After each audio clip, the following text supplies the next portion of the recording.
Hello everyone, welcome to I GATE Bhilai. बच्चों, आज हम आपके लिए लेके आए हैं गेट प्रिपरेशन प्लान। एक रोड मैप लेके आए हैं, जैसा आप पीछे देख पा रहे हैं बैकग्राउंड को। इस बैकग्राउंड के थ्रू मैं आपको एक्सप्लेन करूंगा कि कैसे प्रिपरेशन करनी चाहिए। जैसे आप आई गेट के बारे में जानते हैं, आई गेट की पहचान है यहाँ का रिजल्ट।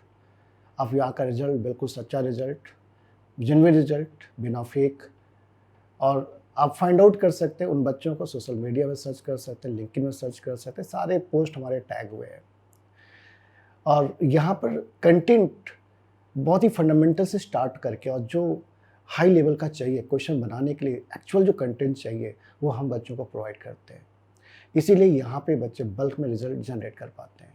से आप फाइंड आउट करेंगे, IIT बंगलौर 2 लोग गए, IIT बॉम्बे 3 लोग हैं इस साल, IIT खड़गपुर धमाका ही कर दिया, 8 लोग गए, IIT Kanpur 1 student, IIT Guwahati 2 लोग, IIT रुड़की 2 लोग। ऐसा कोई IIT नहीं जहाँ पे आई गेट के बच्चे इस साल ना गए हों। और ये बहुत ही शांत दिमाग से प्रिपरेशन किया है, प्रॉपर प्लानिंग उनको पता थी कैसे करना है। तो जिन बच्चों को बच्चे पूछते हैं सर आपके यहाँ पे ऐसे फ्रेशर बच्चे इतने ज़्यादा रिजल्ट कैसे ला देते हैं, तो बच्चों वो बहुत ही प्रॉपर प्लानिंग करते हैं और सही टाइम में कोर्स को ज्वाइन करते हैं और धीरे धीरे पढ़ते हैं, शांत दिमाग रखते हैं और सक्सेस को पाते हैं। तो आज हम डिस्कस करेंगे, आप भी सही टाइम में डिसीजन लेके सही तरीके से मेहनत करके और सेल्फ स्टडी से या कोचिंग के साथ आप बिल्कुल फाइनल ईयर के अंदर में गेट को क्लियर कर सकते हैं, एक अच्छे कॉलेज में जा सकते हैं।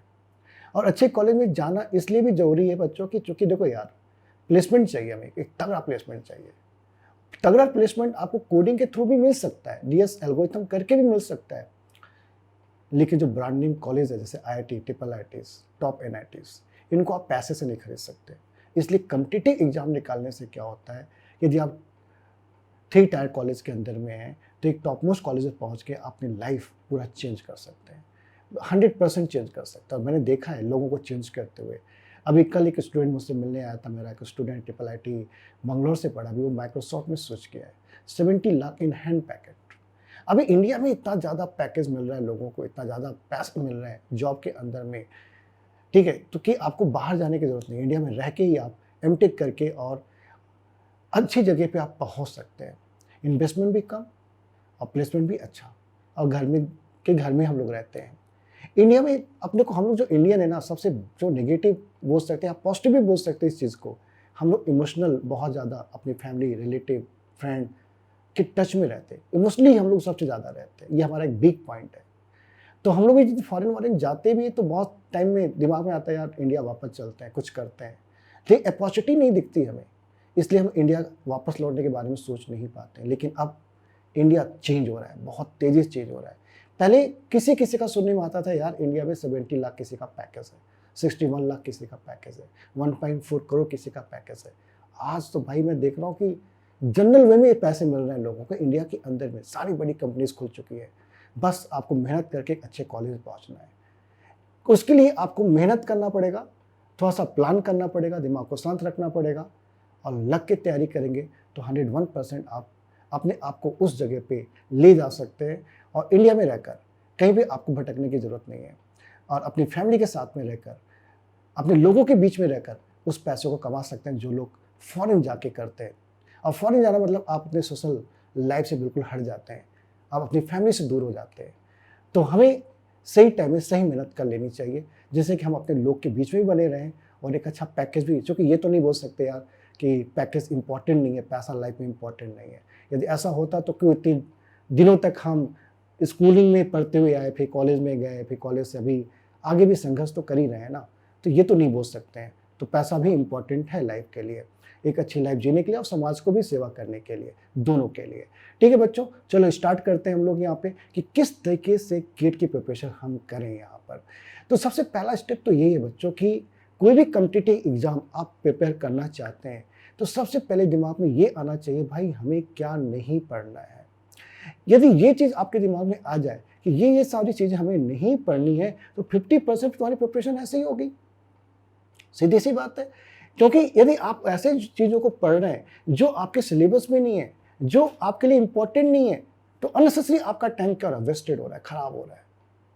तो बेटर है कि पहले हम ये जान लें कि हमें क्या नहीं पढ़ना है। तो सर ये हमें कैसे पता चलेगा? ये पता चलेगा जैसे यहाँ पे पहला पॉइंट लिखा हुआ है कि सबसे पहले आपको क्या करना है, यहाँ पर गेट का सिलेबस डाउनलोड करना है, प्रॉपर एनालिसिस करना है कि पर्टिकुलर सब्जेक्ट में कौन कौन से टॉपिक वहाँ पे दिए हुए हैं। सिलेबस का वीडियो ऑलरेडी मैंने बना के आई गेट चैनल के ऊपर में कंप्यूटर साइंस के हर एक सब्जेक्ट का वीडियो एनालिसिस करके मैंने डाल दिया है। आप पुराने प्लेलिस्ट में जाएंगे तो गेट सिलेबस आपको मिल जाएगा। आप वहाँ से चेक कर सकते हैं यार कौन कौन से टॉपिक्स के अंदर में कौन कौन से टॉपिक्स पढ़ने हैं। यदि ये चीज़ आपको क्लियर नहीं होगा तो आप ऐसे टॉपिक्स को पढ़ रहे होंगे जो गेट में नहीं आते। ऐसे टॉपिक्स जो गेट में आते हैं वो आप छोड़ दे रहे होंगे। तो बाद में आपने मेहनत तो की, भयानक मेहनत की आपने, सब्जेक्ट आपको लगा आपके अपने साइड से कंप्लीट हो गया, लेकिन जब प्रीवियस का क्वेश्चन बनने गए तो नॉलेज गैप दिखा आपको और क्वेश्चंस नहीं बने और आप डिमोटिवेट हो गए, आपने प्रिपरेशन स्किप कर दी। तो बहुत सारे बच्चे डिमोटिवेट हो जाते हैं क्योंकि उनको बेसिक आइडिया ही नहीं रहता कि यार कौन कौन से टॉपिक और किस सीक्वेंस में हमें पढ़ना चाहिए। तो इसका पूरा का पूरा सिलेबस मैंने ऑलरेडी आई गेट चैनल पर डाल दिया है।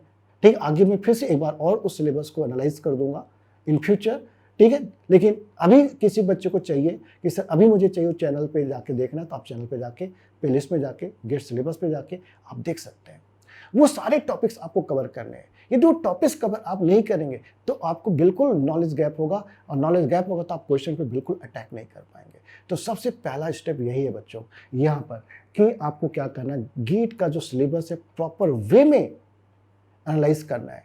यदि वो प्रॉपर वे में आपने एनालाइज कर लिया तो इससे आपको बहुत सहूलियत मिलेगी, बहुत आसानी होगी सब्जेक्ट को कवर करने में। और किस ऑर्डर में पढ़ना है, जैसे मैं आपको बताऊं यार, यदि आपको एरे पढ़ना है तो एरे के लिए तो पीछे का टॉपिक भी तो आना चाहिए ना, कि फॉर लूप कैसे चलता है, वाइल लूप कैसे चलता है, क्योंकि उसका भी कंसेप्ट यहाँ पे यूज होता है।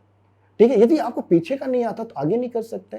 तो कभी कभी ऐसा होता है कि हम आगे के टॉपिक में पहुंच जाते हैं, पीछे का टॉपिक हमारा कमजोर रहता है या हम कवर किए नहीं रहते हैं। इससे एक सीक्वेंस, एक ऑर्डर आपको फॉलो करना पड़ेगा।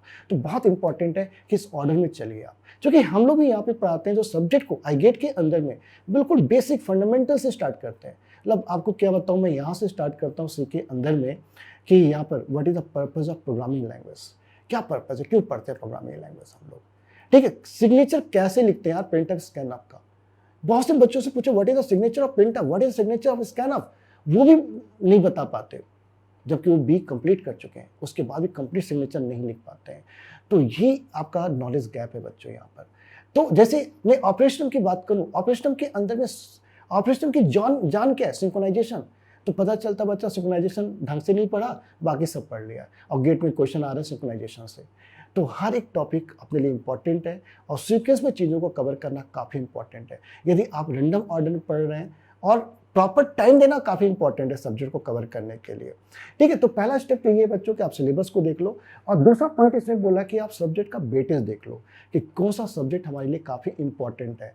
तो वेटेज उन बच्चों को देखना है जो अभी 23 के लिए तैयारी कर रहे हैं, तो उनको क्या करना है, जिन सब्जेक्ट में ज़्यादा क्वेश्चंस आते हैं वो लोग क्या करें, उन सब्जेक्ट को पहले कवर करें। लेकिन जो 24 को टारगेट कर रहे हैं, मान लीजिए यहाँ पे ऐसा कोई बच्चा है जो बोलता है सर अब मैं तो 24 को टारगेट करूँगा, 23 उनको नहीं करना है, तो उसके पास तो टाइम है, तो उसको फिर वेटेज नहीं देखना, उसको सीक्वेंस में देखना है कि किस सीक्वेंस में सब्जेक्ट को कवर करना है। जैसे सी डेटा स्ट्रक्चर एल्गोरिथम एक ग्रुप में रख सकते हैं आप, TOC CD एक ग्रुप में रख सकते हैं आप, डिजिटल कंप्यूटर ऑर्गेनाइजेशन ऑपरेशन एक ग्रुप में रख सकते हैं आप, DBMS का एक ग्रुप बना सकते हैं, कंप्यूटर नेटवर्क का एक दूसरा ग्रुप बना सकते हैं, मैथ्स और अपटी का एक ग्रुप बना सकते हैं आप। तो ग्रुप वाइज मतलब सी को पहले कवर करो, then DS, then algorithm. Similarly subject TOC खत्म करो, देन CD। सिमिलरली आप इसमें जा सकते हैं, डिजिटल आपको आ गया तो CO में जा सकते हैं, कंप्यूटर ऑर्गेनाइजेशन में जा सकते हैं, ऑपरेटिंग सिस्टम। इस सीक्वेंस में आप कवर कर दें तो आपके सब्जेक्ट काफ़ी ईजी हो जाते हैं। तो सीक्वेंस ऑर्डर काफ़ी इंपॉर्टेंट रखता है लाइफ के लिए। तो जो अच्छे बच्चे होते हैं, जो टॉपर्स होते हैं, इन सब चीज़ों का विशेष ध्यान रखते हैं वो लोग। ठीक है, लेकिन अभी आप 23 में जा रहे हैं, अभी टाइम कम बचा हुआ है बच्चों, तो अभी तो आपको लग के प्रिपरेशन करनी पड़ेगी। और जो खासकर सब्जेक्ट इंपॉर्टेंट है, जिसमें मार्क्स ज़्यादा पूछे जाते हैं, उन सब्जेक्ट को पहले आपको कवर करना पड़ेगा। पूरी ताकत से मेहनत करो 23 के लिए, बिल्कुल घबराओ नहीं। रिजल्ट क्या आएगा बिल्कुल ध्यान मत दो, जो भी आएगा देखा जाएगा। यदि आप रिजल्ट के बारे में बार बार सोचेंगे शायद आप फिसल जाएंगे, तो रिजल्ट के ऊपर फोकस ना करें। तो नेक्स्ट पॉइंट मैंने बताया आपको कि अपना जो फंडामेंटल है, बहुत मैं देखता हूँ यार अभी 2 साल के अंदर में जो इन्वायरमेंट चेंज हुआ है, ठीक है, सारे बच्चों ने ऑनलाइन स्टडी की है ऑनलाइन एग्ज़ाम दिया है। इन 2 साल के अंदर में लॉकडाउन के जब से हुआ है, तब से लेकर बी में जितने भी बच्चे हैं, उनका फोकस पढ़ाई से बिल्कुल हट गया है। रीज़न क्या है? ऑनलाइन होता है एग्ज़ाम, ऑनलाइन कैसे देते हैं आपको ही पता है, सब नकल करके देते हैं, ठीक है। फिर नॉलेज गैप बहुत ज़्यादा होते जा रहा है, मतलब बच्चे का मन ही नहीं लग रहा है यार। बच्चा, ये बताऊँ आपको, 2 घंटे भी ढंग से बैठ ही नहीं पा रहा है वो, क्योंकि बिना पढ़े हुए 90 प्लस मार्क्स लेके आ रहा है। तो इस केस में उसका जो फंडामेंटल है बहुत ही वीक हो गया है, ठीक है। जॉब अब लग जाएगी, ऐसा नहीं कि जॉब नहीं लगेगी, क्योंकि अभी सीएस में जॉब बहुत है, लेकिन यदि नॉलेज अच्छा नहीं तो जॉब आपको जो लगेगी, ये 4 या 5 लाख की जॉब आपको लग रही है, तो ये कोई बड़ी जॉब नहीं है आज की डेट में, मुझे जो लगता है। मैं आपको बहुत ही सिंपल एग्जांपल दे सकता हूँ कि भाई यहाँ पर जैसे मैं बताऊँ, हमारे एरिया में एक आदमी है जो समोसा बेचता है, और समोसा जो है ना, आपको बताऊँ कि आप पता करिएगा स्मृति नगर में समोसा किसका बिकता है। तो एक यहाँ पे जगदम्बा डेयरी है, वो बेचता है और दिन भर में 1000 समोसा बेचता है, ठीक है। 1000 समोसा 12 रुपये एक समोसे का लेता है भाई वो, ठीक है। तो 1000 समोसा इंटू कर लो आप 12 रुपये, तो 12,000 तो सिर्फ समोसा बेच दिया, 50% कमा दी भाई, ठीक है। तो आपको, आप ये सोच समझिए यहाँ पे, तो एक आदमी वो भी है जो एक इंजीनियर से ज़्यादा पैसे कमा रहा है सिर्फ बिजनेस कर कर। तो इस पढ़ाई का कोई इंपॉर्टेंस, इतनी मेहनत करके आप 5 लाख 6 लाख के लिए थोड़ी बने हो आप।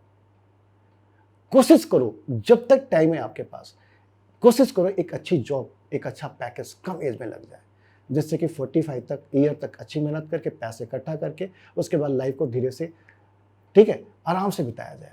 तो सबसे पहला स्टेप ये है बच्चों, जो अभी 2 साल में हमारा नुकसान हुआ है कि हमारा फंडामेंटल क्लियर नहीं सब्जेक्ट को लेकर, ठीक है, कि कैसे हमें चीज़ों को पढ़ना है, वो बहुत इंपॉर्टेंट है। तो उस पर फोकस करो, अपने सारे फंडामेंटल कंसेप्ट क्लियर करो, ठीक है। जैसे आपको एक छोटा सा एग्जांपल देता हूँ, मेरे पास टॉपर थी कोमल करके, उसको पॉलिटी में बहुत ज़्यादा प्रॉब्लम आती थी, ठीक है। पॉलिटी बोलती सर बन ही नहीं रहा ये, तो वो क्या करती थी, आर.डी. शर्मा की बुक सॉल्व करती थी लाके। तो पहले आर.डी. शर्मा सॉल्व कर लिया, बेसिक फंडामेंटल उसके क्लियर हो गए, फिर उसने हाई लेवल के क्वेश्चन सॉल्व करना स्टार्ट कर दिया, और रैंक कितनी लेके आई, 16 रैंक लेके आई। सिमिलरली यही चीज़ मैं बोलना चाह रहा हूँ, किसी कारण से आपका फंडामेंटल छूट गया है, ठीक है, तो घबराने की जरूरत नहीं है, वर्कआउट करने की जरूरत है। आप बुक्स निकालिए, पीछे के बुक्स निकालिए, छोटी बुक्स पढ़िए, फिर बड़ी बुक्स पढ़िए, फिर उससे बड़ी बुक्स पढ़िए।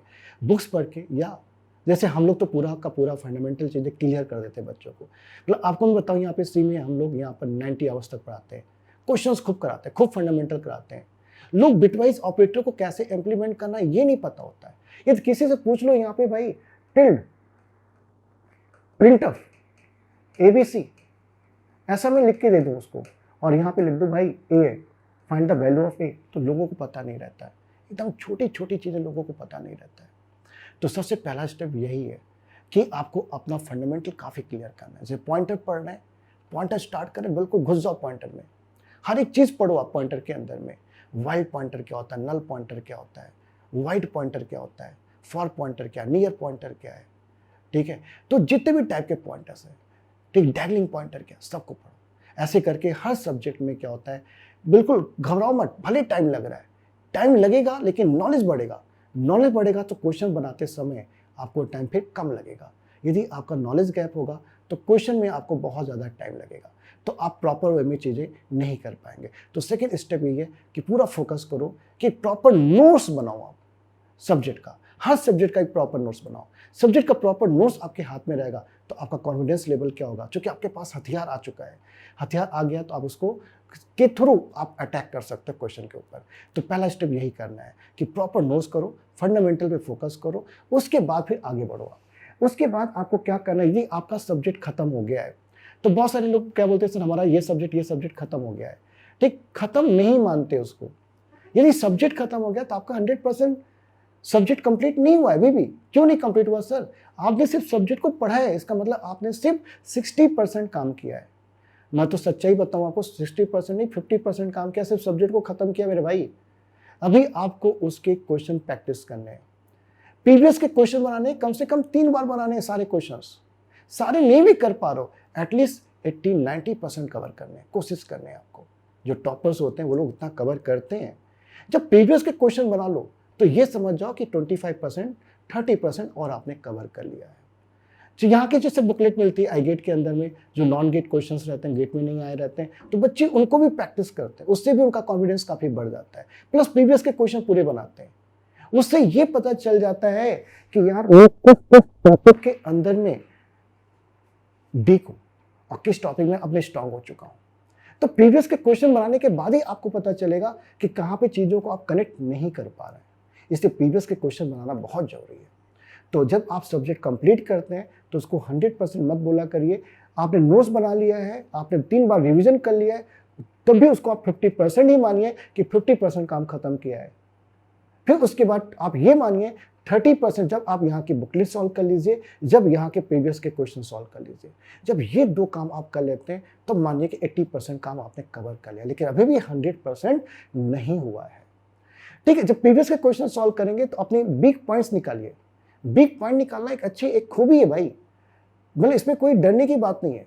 ये मुझे कोई बता दे कि सर ये आपका वीक पॉइंट है, तो अगली बार मैं उसको स्ट्रॉन्ग करके आऊंगा। वो वीक पॉइंट मेरा धीरे धीरे क्या होगा, खत्म हो जाएगा, मैं 100% स्ट्रॉन्ग हो जाऊंगा। इन 16 सालों में हम लोग पढ़ा रहे हैं, बिना एडवर्टाइजमेंट किए हुए इतने सारे बच्चे आते हैं पढ़ने के लिए और विश्वास के साथ आंख बंद करके पढ़ते हैं। वो कैसे? क्योंकि बच्चों ने हमारा वीक पॉइंट बताया, हमने धीरे धीरे उसको इम्प्रूव किया और आज कॉन्फिडेंस में रहते हैं कि यार चिंता नहीं है। और ऐसे बच्चों को पढ़ाते हैं जो कि 3 टायर कॉलेज के अंदर है। हमारे पास जो बच्चे पढ़ते हैं वो ऑलरेडी टॉपर्स नहीं है भाई, एनआईटी के बच्चे नहीं है, ट्रिपल आईटी के बच्चे नहीं है, किसी कोचिंग के अंदर में टॉप मोस्ट कॉलेज के बच्चे पढ़ रहे हैं। तो उनको तो उतना ज़्यादा, उनका मैथ्स ऑलरेडी बहुत अच्छा रहता है यार, ऑलरेडी बचपन से बहुत अच्छा किए रहते हैं, उन पर ज़्यादा उनको पढ़ाने की जरूरत नहीं पड़ती, वो तो ऑलरेडी टॉपर्स बन जाएंगे। हम उनको टॉपर्स बना रहे हैं जो यहाँ पर 3 टायर कॉलेज के अंदर में पढ़ रहे हैं। आप पता कर सकते हैं, उनका बैकग्राउंड पता कर सकते हैं आप। ठीक है, वो बच्चे यहाँ पे टॉपर्स बने, क्यों बन रहे हैं? क्योंकि उनके फंडामेंटल 100% क्लियर है। प्रीवियस के जो जो बोलते जाओ वो कर रहे हैं, वो अब विश्वास के साथ कर रहे हैं, इसलिए वो टॉपर्स बन रहे हैं। जैसे आप सुमिल को देखो, बीआईटी कॉलेज से पढ़ा है, ठीक है, अब बीआईटी संकरा से देखो लोग अभी यहाँ पे गए। एक लड़का महाराष्ट्र में पढ़ता था, ठीक है, गवर्नमेंट कॉलेज में था, अभी वो भी आईटी बॉम्बे गया है, शांतनु जिसका नाम है। एक लड़का पंजाब में पढ़ता है, 3 टायर कॉलेज में, 6 सेमेस्टर में 90 रैंक ला दिया वो इस साल, ऑनलाइन में पढ़कर ही। ठीक है, साहिल गुजरात का है, स्टूडेंट है, 300 समथिंग रैंक ला दिया उसने। प्रियांशु दिल्ली से है, ऑनलाइन में पढ़ के। क्यों? ये सब बच्चे कैसे ला दिए, इतने सारे बच्चे?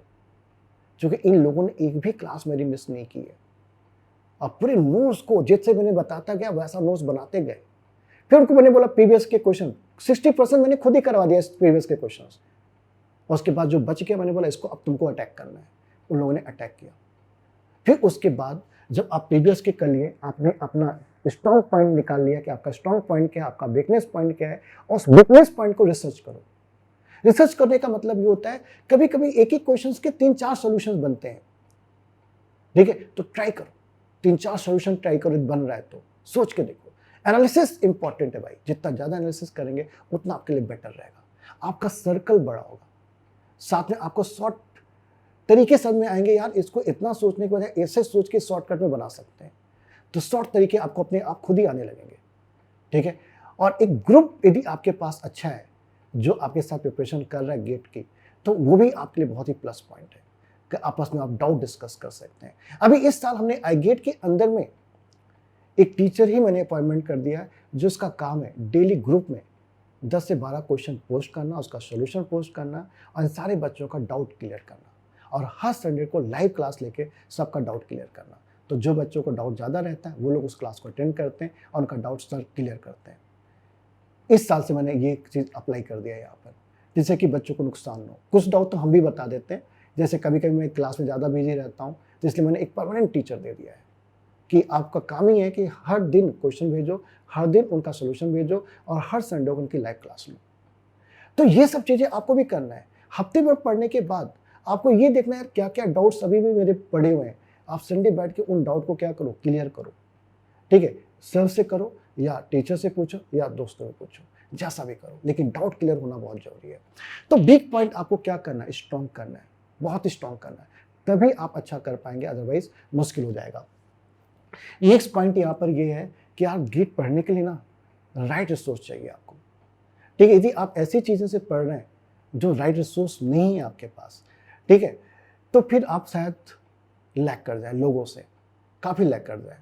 ठीक है, तो राइट रिसोर्स का मतलब कि किस बुक से पढ़ना है, कौन सा टॉपिक किस बुक में अच्छा दिया हुआ है।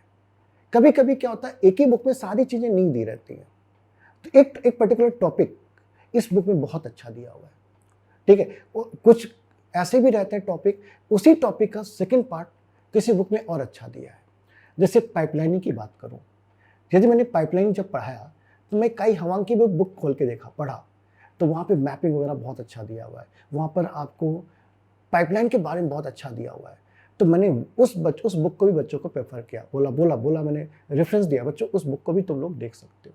फिलहाल मैंने तो सब कुछ क्लास में करा दिया है, आप बुक नहीं भी पढ़ोगे तो भी चल जाएगा, ठीक है। तो एक राइट रिसोर्स जरूरी है।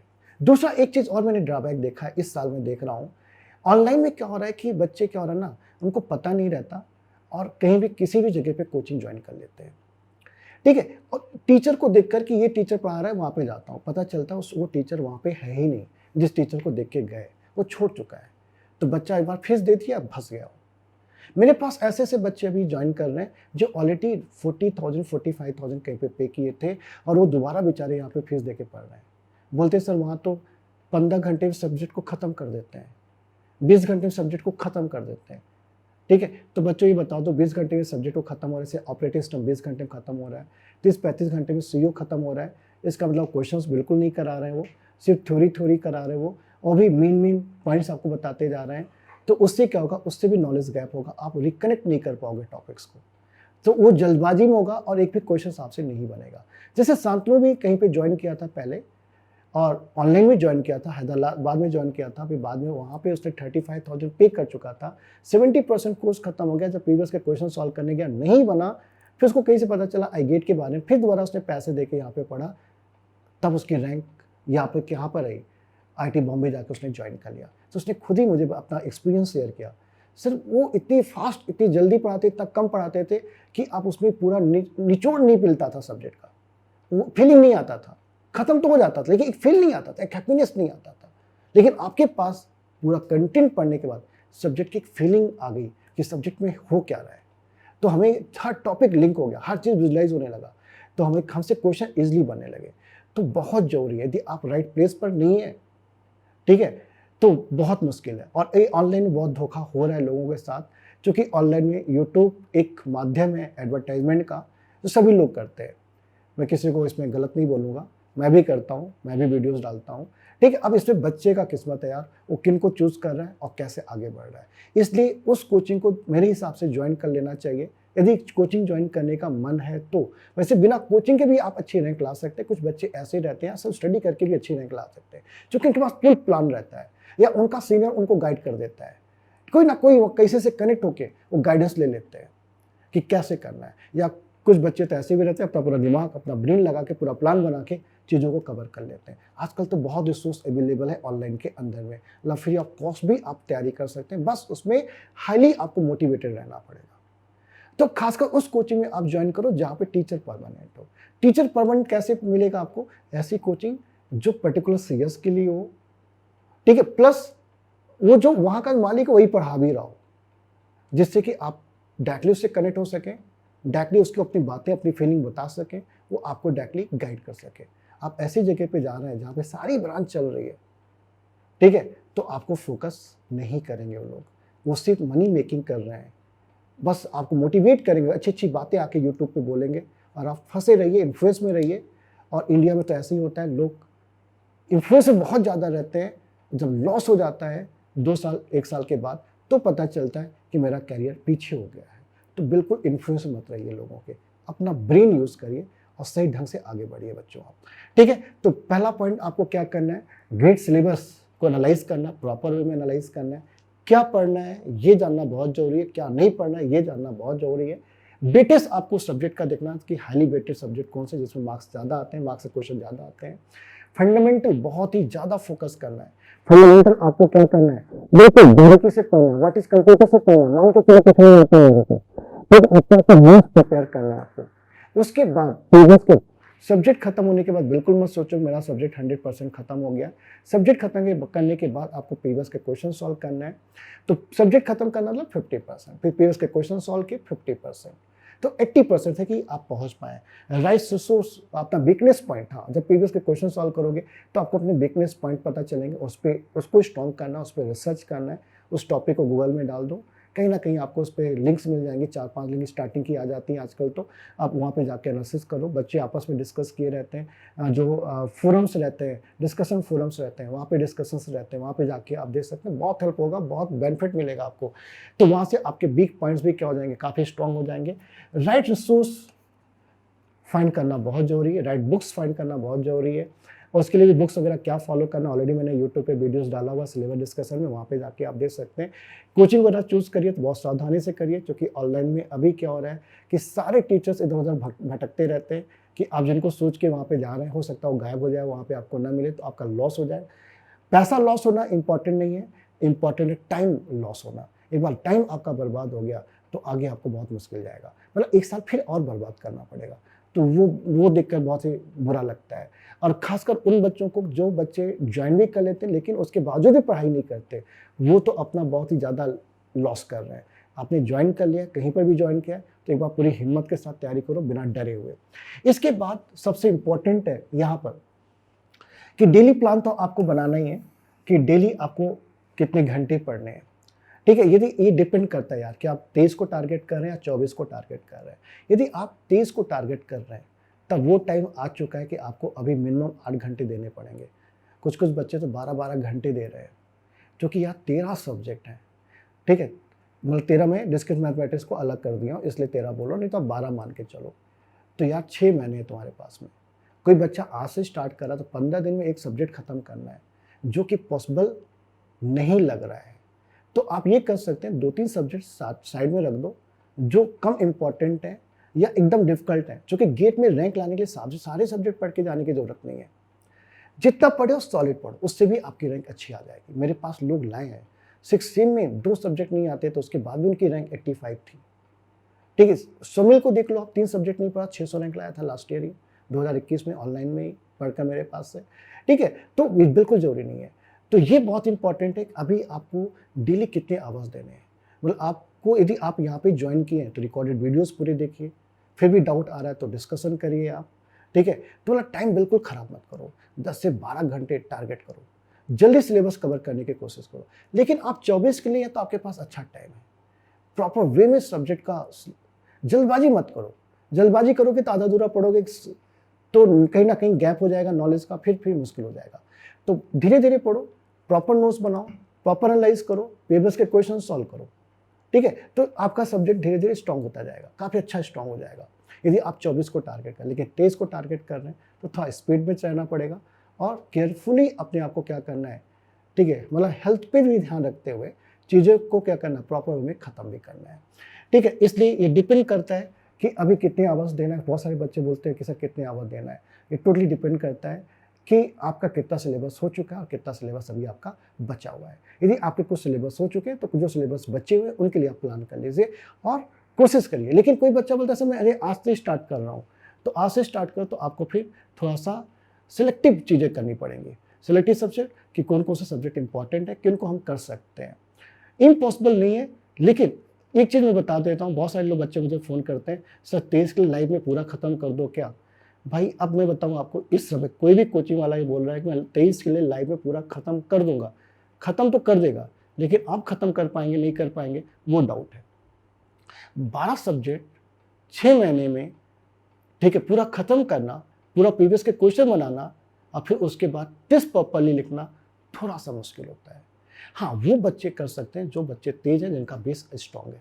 यदि आपका बेस स्ट्रांग नहीं है, आपको ऐसा फील होता है, तो आपको टाइम ज़्यादा देना पड़ेगा। इस चीज़ को एक्सेप्ट करने में कोई बुराई नहीं है भाई।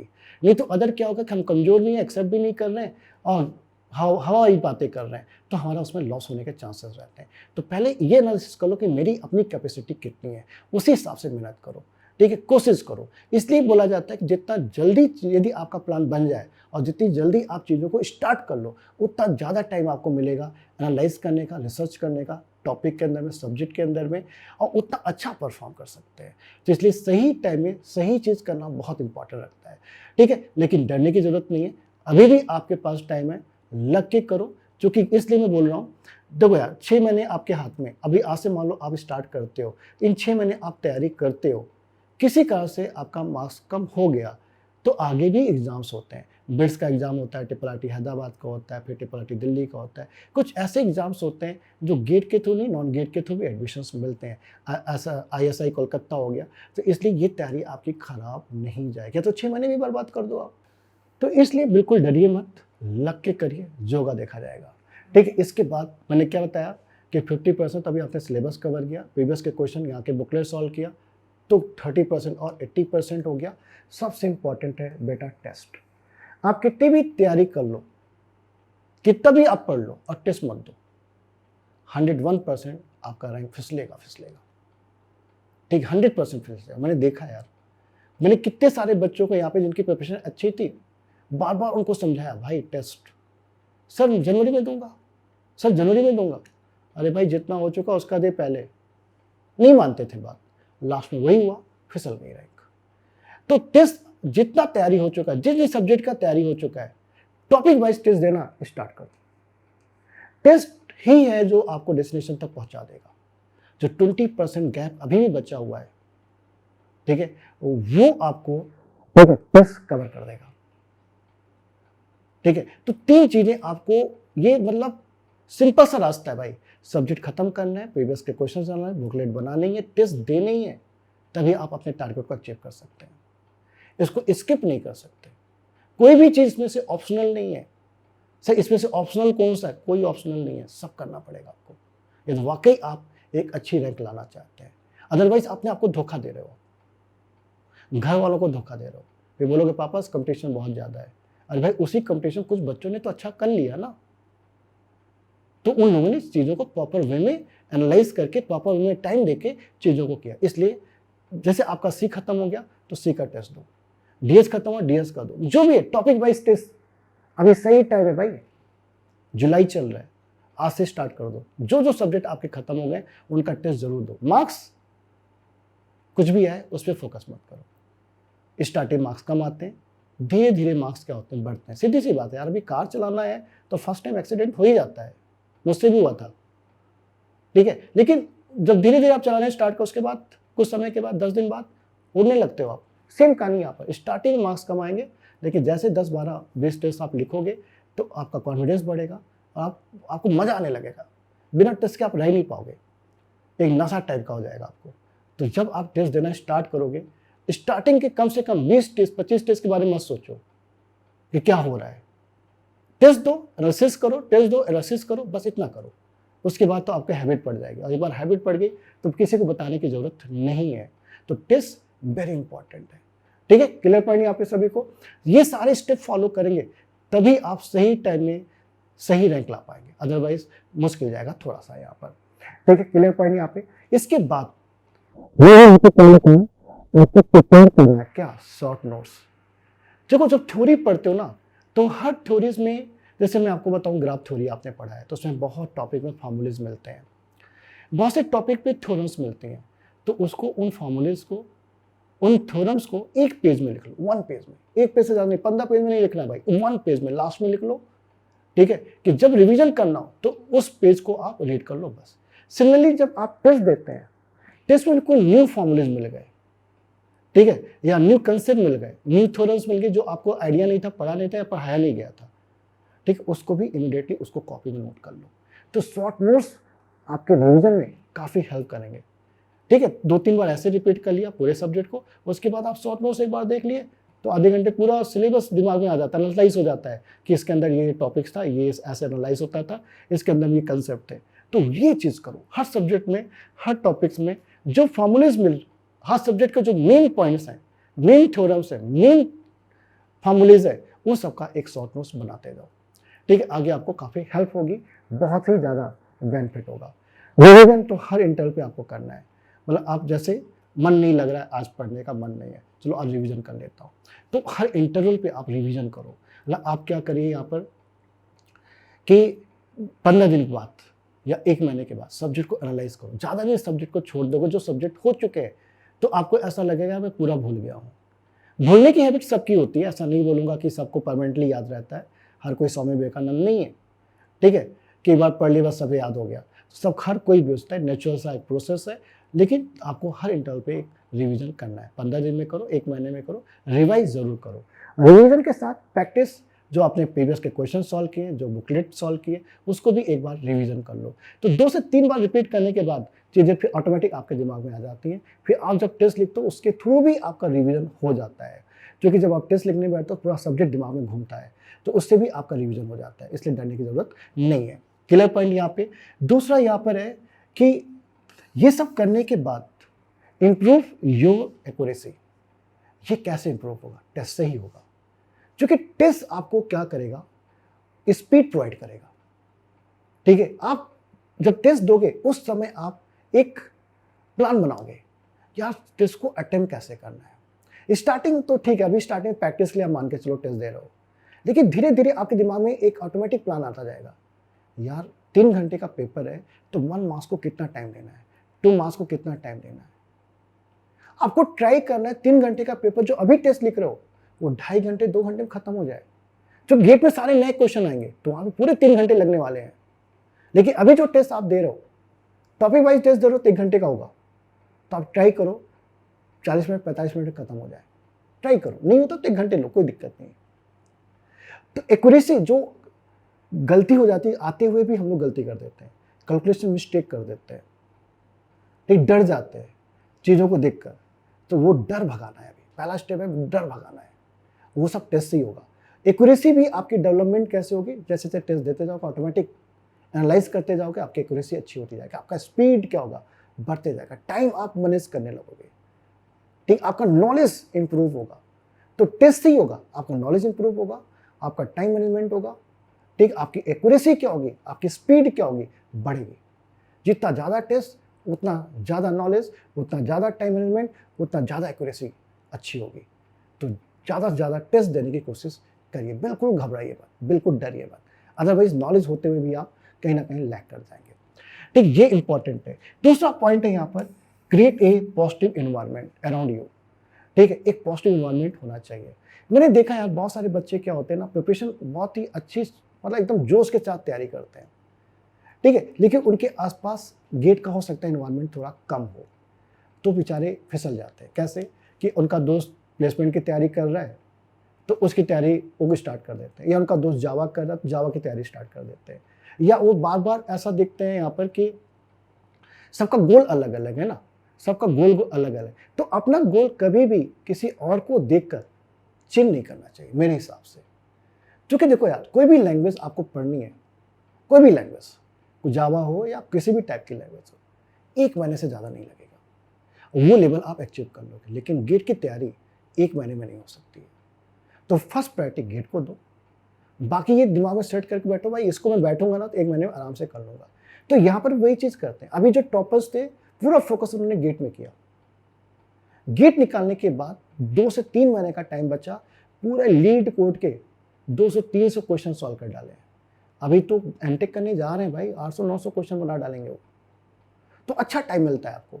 तो कोई भी लैंग्वेज करने में आपको 1 महीने से ज़्यादा नहीं लगेगा, लेकिन गेट 1 महीने में नहीं होगा। तो एक पॉजिटिव इन्वायरमेंट, खुद मोटिवेट रहो, सेल्फ मोटिवेट रहो, किसी के थ्रू अपने प्लान को आप चेंज मत करो, करते जाओ, 101% आपको बेनिफिट मिलेगा। नहीं मिलता है, और अच्छी रैंक लाने के बाद, अच्छा एमटेक अच्छी जगह से करने के बाद आपको नहीं मिलता है, तो आके मिलना मेरे से। इतने सालों से पढ़ा रहा हूँ, आज तक कोई बच्चा मेरे पास नहीं आया ये बोलने के लिए सर मैंने एमटेक यहाँ से किया अच्छी जगह से, अब मुझे जॉब नहीं लग रही है। ठीक, ऐसा कोई बच्चा नहीं है। इवन बताओ जो कमजोर बच्चे जो अच्छी मेहनत करके रैंक वगैरह ला के NIT भी पहुँच गए। अभी एक बच्चा मुझे मैसेज किया, पता है, बोला सर मुझे 70 लाख की जॉब लगी ओरेकल में। तो वो बच्चा था संकरा रायपुर का। ठीक है, तो मैंने बोला यार पहले ये बता तो पढ़ कहाँ रहा है, तो बता ही नहीं था तेरा गेट में हुआ है। बस हाँ सर सही बात, मैं आपको बताया नहीं था क्योंकि मेरी रैंक बहुत कम आई थी। तो कहाँ से पढ़ रहा है? बोला NIT रायपुर से पढ़ रहा हूँ, एमटेक कर रहा हूँ। इसलिए नहीं बताया आपको कि आपके पास ऑलरेडी इतनी अच्छी रैंक आई है, फिर मैं बताऊँगा तो कोई मतलब नहीं है, अब मेरी जॉब अच्छी लगी तब बताऊँगा सर को। तुरंत मैसेज किया वो, अभी लिंक्डइन में उसने पोस्ट भी लिखा। ठीक है, तो उसने क्लास पूरी अटेंड की थी, किसी कहाँ से नंबर कम हो गए थे, NIT रायपुर मिला तो ले लिया वो, लेकिन वहाँ पर उसने कोडिंग वोडिंग करके 70 लाख की जॉब, 17 लाख 17 लाख ओरेकल की में लगा ली। तो आपको बेनिफिट मिलेगा, 100% मिलेगा यार। आप तैयारी कर रहे हैं तो किसी को देख के प्लान चेंज मत करो, पॉजिटिव रहो, सेल्फ मोटिवेटेड रहो, किसी से मोटिवेशन लेने की जरूरत नहीं है। और वही लोग लाइफ में सक्सेस होते हैं जिनका विजन क्लियर होता है, जो सेल्फ मोटिवेटेड होते हैं। जो सेल्फ मोटिवेटेड नहीं है तो उनको मोटिवेशन कहीं से नहीं मिल सकता है, सीधी सी बात है। वो जो मिलेगा भी तो मोटिवेशन वो टेम्पोरी मिलेगा, और टेम्पोरी काफ़ी टाइम तक टिकता नहीं है, आपको भी पता है। तो यदि आपको परमानेंट वर्कआउट करना है, अच्छा करना है, तो परमानेंट आपको क्या करना है, अपने आसपास दिमाग को शांत रखना है और एक पॉजिटिव इन्वायरमेंट क्रिएट करके रखना है, और इन्फ्लुएंस में नहीं रहना है लोगों के, ये सबसे इंपॉर्टेंट। और हमेशा फोकस रहना है, स्टे फोकस, ठीक है। टारगेट हमेशा याद रहना चाहिए, भाई ये चीज़ सोच के मैंने तैयारी की थी, स्टार्ट की थी, अब इसी को कंटिन्यू रखना है। और सीएस में इतनी जॉब्स है, इतनी अच्छी अच्छी जॉब्स है कि आपको भटकने की ज़रूरत नहीं है। सही नॉलेज, सही स्किल, लोग बोलते हैं ना भाई स्किल डेवलप करो, यदि आपके अंदर में स्किल आ गई है तो आपको जॉब 101% मिलेगा, जॉब खुद चल के आपके पास आएगी। यदि आपने स्किल नहीं है तो वट ऑब्वियस है आपको फिर 4 लाख 5 लाख की जॉब लगेगी, उससे ज़्यादा लोग आलू बेच के कमा लेते हैं, ये भी ध्यान रखना। यदि आप 4 लाख 5 लाख की तैयारी के लिए बने हो तो फिर आप धोखा कर रहे हो, ना अपने आप को सेटिस्फाई कर पाओगे लाइफ में, ना फैमिलीज को सेटिस्फाई कर पाओगे, ना रिलेटिव को सेटिस्फाई कर पाओगे। अच्छा तो लगता है यार 4 लाख की जॉब लगने के बाद कि मेरी जॉब 4 लाख की लग गई है, लेकिन आज की डेट में सबको पता है 4 लाख 5 लाख की जॉब कोई अच्छी जॉब नहीं होती है, जब उससे ज़्यादा जो ठेले पे समोसा बेचते हैं वो कमा लेते हैं। इसलिए बेटर है जब इतनी मेहनत कर चुके हो इतने टाइम तक, तो थोड़ा सा और मेहनत करके एक अच्छी जगह अपने आप को सेट कर लो, ठीक है बच्चों। तो मैंने पूरा प्लान डिस्कस किया। इस प्लान में सबसे इंपॉर्टेंट यही है कि दिमाग को एकदम ठंडा रखना है। जितना ज़्यादा आप दिमाग को ठंडा रखेंगे, मीन्स शांत रखेंगे, जितना ज़्यादा धैर्य रखेंगे, क्योंकि ये जरूर कवर करने के लिए इसमें धैर्य की बहुत ज़्यादा सख्त ज़रूरत है। क्यों ज़रूरत है सर धैर्य की? क्योंकि ये जो क्लास है ना, गेट की जो क्लासेस होती हैं, जितने बच्चे भी मैं टॉपर्स देखा हूँ, ठीक है, वो कोई टॉपर ये बोल रहा है कि मैं 100 घंटे पढ़ के टॉप 10 में रैंक ला दिया हूँ, वो बेवकूफ़ बना रहा है आपको, ठीक है। आजकल अंदर की कहानी कुछ और होती है, बाहर की कहानी कुछ और होती है, ठीक है। तो हर एक टॉपर, जहाँ तक मैं जानता हूँ यार, कोई भी टॉपर 2000 आवर से कम नहीं पढ़ा होगा, मैं टेस्ट वगैरह मिला के बात कर रहा हूँ, ठीक। कम से कम 1000 घंटे तो पढ़ा ही होगा वो, सिंपल सी बात बताऊँ। क्योंकि एक एक सब्जेक्ट को भी वो, आप ऐसे मान लो भाई 12 सब्जेक्ट हैं, एक एक सब्जेक्ट भी 100 घंटे पढ़ा होगा ना, तो भी 1200 घंटे होते हैं। फिर उसके बाद टेस्ट देना है, उसके बाद प्रीवियस के क्वेश्चन सॉल्व करने, फिर बुकलेट भी सॉल्व करनी है, ठीक है। इतनी सारी चीज़ें करनी है, तो समझ रहे ना भाई, टाइम लगेगा। आप ये सोचो कि मैं इस चीज़ को एकदम शॉर्ट में कर दूँ, मुझे लगता है थोड़ा सा मुश्किल है। हाँ, उन बच्चों के लिए हो सकता है ईजी हो जो ऑलरेडी बहुत अच्छे कॉलेज में पढ़ रहे हैं, जिनका मैथ्स वगैरह काफ़ी अच्छा है, जो बचपन से काफ़ी अच्छा परफॉर्म करते आ रहे हैं। लेकिन एक नॉर्मल बच्चा है तो उसको बहुत कूल रह के, ठीक है, तैयारी करना पड़ेगा। और इतनी तैयारी करने के बाद वो बच्चा मैं लिख के दे रहा हूँ जो एकदम कूल होके, ठंडे दिमाग से, शांत होके, धैर्य के साथ पूरी चीज़ों को कवर कर रहा है, वो बच्चा उस बच्चे से भी आगे निकल जाएगा जो बचपन में आपको लग रहा था कि बहुत आगे है मेरे से। 101% ऐसे लोगों में पिछाड़ते हुए देखा हूँ भाई। मेरे बच्चे 3 टायर के हैं, आज मैंने उनको, उन बच्चों को पिछाड़ते हुए देखा है जो NIT में पढ़ रहे थे, उनके फ्रेंड लोग, ठीक बोलते सब सब पीछे हो गया आज से हमारे। जो वो बच्चा सीधा IIT बॉम्बे पहुँच गया, IIT बैंगलोर पहुँच गया, मल्टीप्लाई कर गया चीज़ों पर। फिलहाल हमें इस सब चीज़ों में नहीं फंसना है, हमें ध्यान से, धैर्यपूर्वक से तैयारी करना है। तो जितना ज़्यादा ध्यान रखेंगे और जितने धैर्य के साथ तैयारी करेंगे, हवड़ी नहीं करेंगे, उतना बड़ा सक्सेस आपका क्या कर रहा है, वेट कर रहा है। इससे डरो मत, लग के करो और लगे रहो, पीछे मुड़ के मत देखो, आगे बढ़ते जाओ, 100% सक्सेस होंगे बच्चे। और फिर भी कुछ डाउट है आपको, पर्सनल डाउट है प्रिपरेशन को लेकर, तो यहाँ पे मेरा व्हाट्सअप नंबर दिया है, पहला नंबर 62352, ठीक है। इस पे आप मुझे व्हाट्सअप करके किसी भी टाइप का गाइडेंस फ्री ऑफ कॉस्ट, ठीक है। ये डरने की जरूरत नहीं यार, मैं व्हाट्सअप करूंगा, सर के पास नंबर पहुंच जाएगा तो सर मेरे को मैसेज करने लगे ज्वाइन करो ज्वाइन करो ज्वाइन करो। बहुत से लोग मेरे साथ व्हाट्सएप पे जुड़े हैं, ठीक है। किसी को मैंने फोर्स नहीं किया आज तक कि आप मेरे पास ज्वाइन करो, आपकी इच्छा है ज्वाइन करो, आपकी इच्छा है मत ज्वाइन करो, ठीक है। तो लेकिन फ्री ऑफ कॉस्ट आप गाइडेंस बिल्कुल ले सकते हैं कि किसी भी टाइप का आपको परेशानी हो रहा है या डिमोटिवेट हो रहे हैं तो आप बातचीत कर सकते हैं। कभी कहीं पर आपको प्रॉब्लम आ रही है, ठीक है, उसके लिए भी हम आपको हेल्प प्रोवाइड करने के लिए तैयार है बच्चों, ठीक है। तो लग के करिए, डरिए मत, टाइम दीजिए, अपने आप पे टाइम दीजिए। और आजकल मैं एक चीज़ और बोलने लगा हूँ भाई कि पहला स्टेप तो यही है कि लाइफ में कुछ करना है तो अपना केयर करो, अपने से प्यार करो, तभी आप अच्छे से कर पाओगे। अदरवाइज थोड़ा सा मुश्किल हो जाएगा बच्चों। लगिए, करिए। All the best. Bye bye.